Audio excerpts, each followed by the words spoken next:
How do you get to Carnegie Hall? Practice, practice, practice. And that's what any of us do if we're going to come close to mastering anything. Supposedly it takes 10,000 hours of practice to become accomplished at a skill or profession. I didn't practice piano with any seriousness, so I'm a middling to fair pianist. My sister, on the other hand, practiced 3 or 4 hours a day on her flute since about 7th grade, and she spent her entire adult life playing in orchestras in Germany. It's a bit puzzling, but for the most part, Christianity has not been as concerned about right practice as it has with right belief. Right belief is called orthodoxy. And so the Lutheran Church can delineate right Lutheran belief. Theodore Roosevelt once said that if Lutherans could stop fighting about right belief, they could become the most powerful agent for good in the United States. But we can't, and so we haven't. But this morning I want to talk with you about orthopraxy, meaning right practice. Following Jack Benny, we might ask, how do we become a wise spiritual person? Practice, practice, practice. If you were here last Sunday, you heard Jesus bless the poor, the hungry, and the powerless. You heard Jesus sound a warning against the rich, the well-fed, and the powerful. And the obvious question then is, how are the poor, hungry, and powerless supposed to avoid being completely dominated by the rich, well-fed, and powerful? And Jesus' practice is brilliant, subversive, and nonviolent. Jesus first says, do not resist an evildoer. If anyone strikes you on the right cheek, turn the other also. Why the right cheek? Steve, come in for a minute. I wasn't told about this. So a right fist would land on the left cheek, right? Even if I slap him with an open palm, it's going to land on the right cheek. So the only way I can strike him with the right hand on the right cheek is with a backhand slap. Okay? Got that? Thanks, Steve.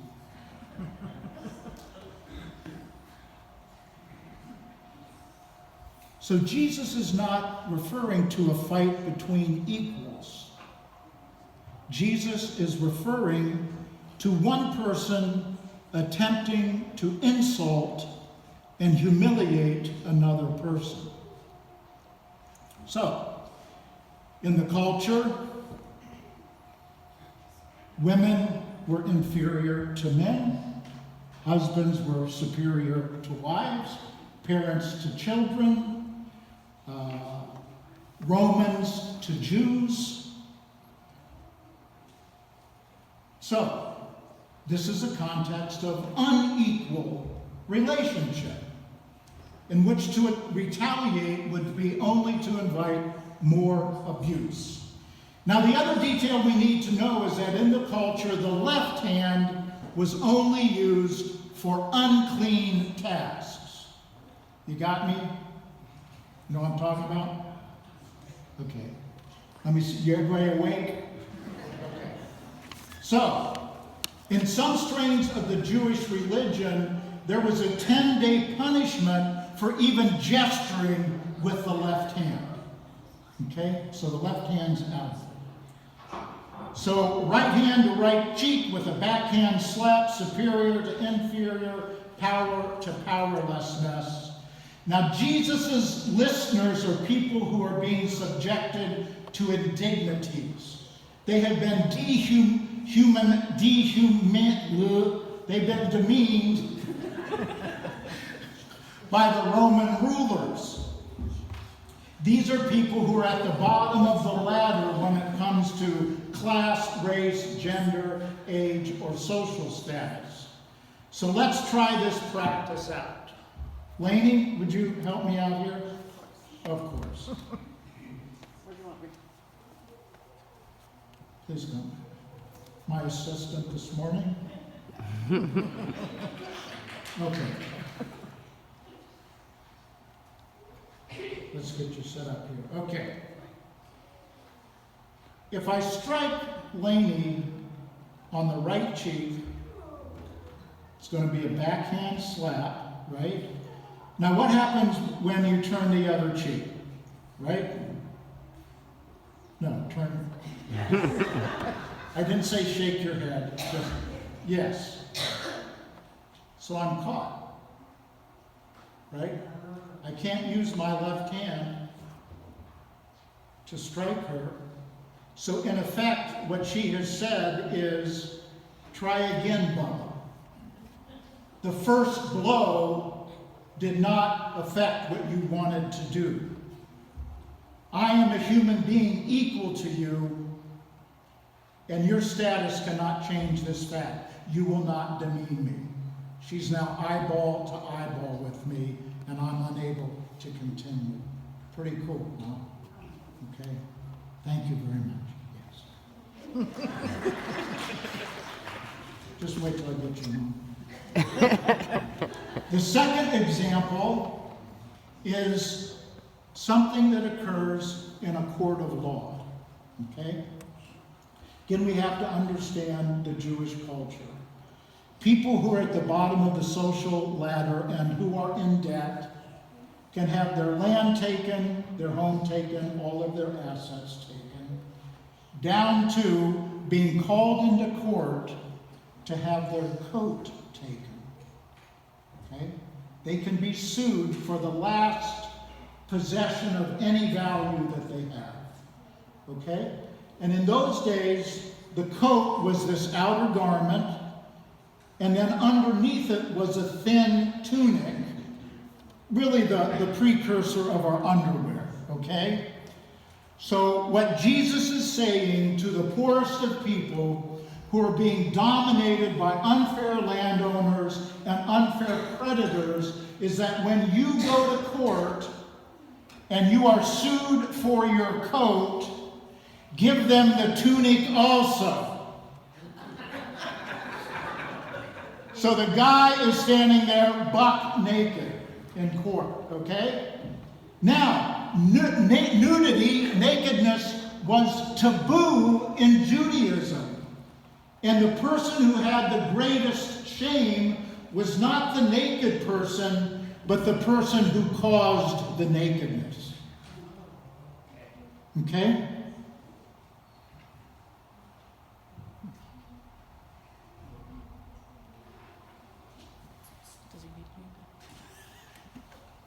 The creditor is revealed not to be a legitimate moneylender. He is party to the entire destruction of the lower social class. He is putting people out of land ownership, putting them into destitution. And so this poor man is unmasking the injustice of the whole system.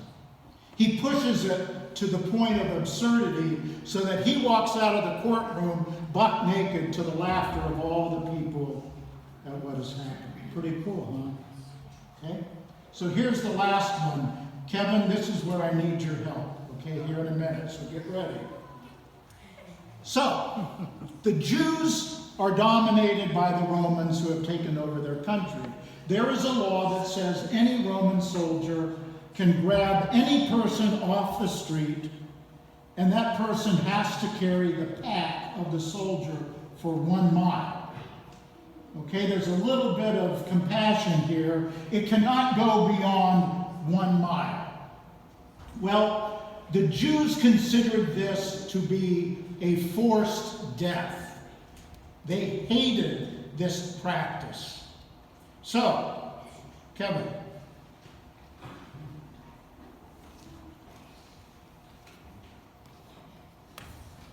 You're going to be the backpack man. Yes.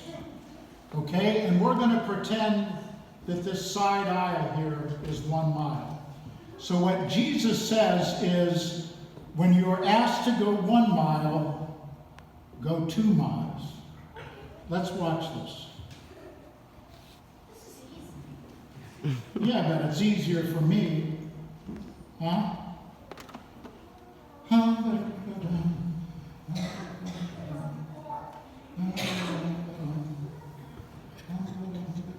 Okay, we're at the end of 1 mile. We're at the end of 1 mile. Give me back my pack. Hey.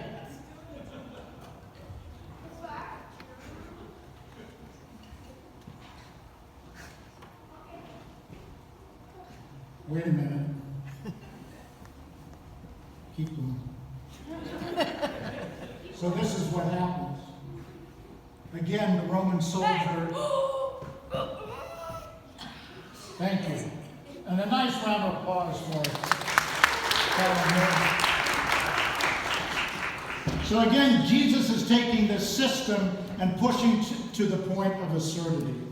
You can see the Roman soldier chasing after the Jew for the 2nd mile, and he might even be liable for violating the law because it is only supposed to be 1 mile. So a significant contributor to depression is being in a situation where you're helpless, hopeless, and powerless. Okay? Which is where the Jews were. Helpless, hopeless, powerless. Prime movement for anxiety is being in a situation where you don't have any resources to change the situation.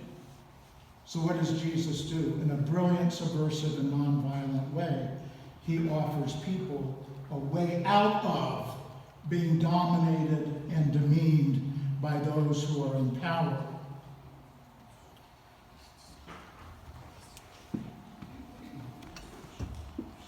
About the 4th century, the church aligned with state religion and became friends with the powerful. And you know this, it's still present, and I love the Roman Catholic Church, but it's the example of the wealth, right? All of the wealth that was accumulated because the church now wanted to be as powerful as the governments. So they abandoned the oppressed and the poor, turned the other cheek, became a pious injunction to keep taking abuse in the name of Jesus because somebody might benefit by that, right? You've all heard turn the other cheek. We all think that's what, come on, keep giving it to me. No. This is meant to empower people who are being abused to humiliate the abuser. Give him your cloak became another pious injunction to give when you can't afford to give. Not give in such a way as to expose the cruelty, the violence and greed of the unfair economic system. And go a 2nd mile became a cheerleading chant to encourage continuing on a path in the name of Jesus and never giving up, rather than a way to ridicule unfair laws and unfair enforcers of the law. Jesus became a nice guy telling boys and girls to be good and just take it, rather than this brilliant, subversive, and nonviolent spiritual teacher, pointing us to take up the cross and be creative followers who don't put up with being done to by the rich and powerful. I don't know about you, but I've spent most of my life being an outsider. And at this point, it's a pretty comfortable spot. I've spent decades working in therapy with those who no longer are comfortably supported by the powers that be. And except for one, my congregations have been ridiculed towns like Chatsworth, Illinois, better known as Chatsworthless. in declining farm communities like Shenandoah, Virginia. And now I find myself at CLC in Millvale, not First Lutheran downtown or St. John Lutheran in Highland. But we are somebody. We are somebody. This is Jesus' church in Millvale.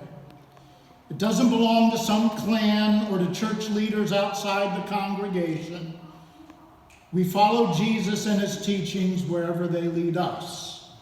We will not be put down, ridiculed, or bow before the powers that be. We will stand tall, brilliantly, subversively, and non-violently following the suffering servant. Amen.